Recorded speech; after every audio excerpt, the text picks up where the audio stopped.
আসসালামু আলাইকুম। জুমার নামাজ শেষ করে যখন বাড়িতে আসলাম তখন শুনলাম গরু নাকি বজেটের আল থেকে আনা হয় নাই। অর্থাৎ এখানে 4টা গরু রাখা হয়েছিল। সকালবেলা ভাই এখানে রাইখা গেছিল ঘাস খাওয়ার জন্য। তাও উনি অনেকটা অসুস্থ, এই জন্য নেওয়া হয়নি। না হয়তো সকাল 10টার আগেই নেওয়া হয়ে যাইতো, কারণ 10টা পর্যন্ত হচ্ছে রোদ্রে তেমন একটা তাপ থাকে না। এই জন্য বাইরের গরুগুলা এখানেই রাখা হয়।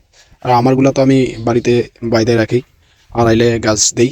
আমারটা কোনো সাইরা পালার কোনো সিস্টেম নাই। আমি আসলে এইভাবে পালা পছন্দ করি না, এই জন্য আমি খোলা মাঠে রাখি না। আসলে খোলা মাঠে গরু রাখলে ভালো, তবে আসা যাওয়ার একটা ঝামেলা, এই জন্য আমি খোলা মাঠে রাখি না।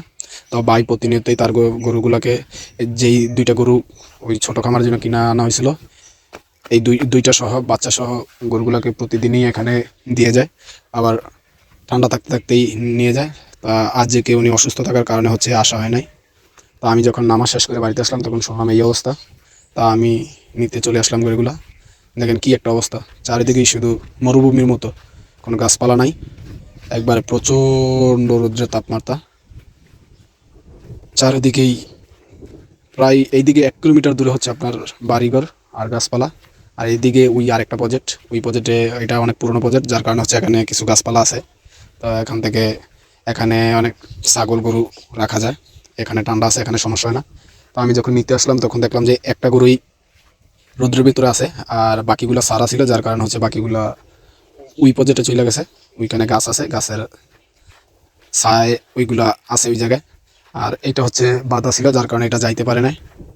তাই এই জন্য আমি এটা নিতে আসলাম। একবার অবস্থা খুবই খারাপ, প্রচণ্ড রোদ্রে আমার অবস্থা খুব খারাপ হয়ে গেছে, কারণ হচ্ছে রোদ্রের তাপমাত্রা অনেক বেশি। ওই যে বাকি তিনটা ওই জায়গায় আছে, ওই জায়গায় ঘাস খাইতেছে। এই যে এখনও চলে আসলাম আস্তে আস্তে। এই যে গাছের ছায়া পায়া এই জায়গায় এগুলো চলে আসে, এই জায়গায় ঘাস আছে কোনো রকম, এগুলো খাইতেছে। তো রোদ্রের যে তাপমাত্রা, যদি আরো 2-1 ঘন্টা থাকতো তাহলে গরুর অবস্থা একবারে কাহিল হয়ে যাইতো। এই যে এই পাশে ছায়া পায়া, এই পাশে খাইতাস। যাই হোক, ভিডিওটা কেমন হয়েছে জানাবেন। আর হচ্ছে লাইক, কমেন্ট এবং সাবস্ক্রাইব করে সবাই পাশে থাকবেন। জাস্ট ভিউগুলো কিন্তু অসাম।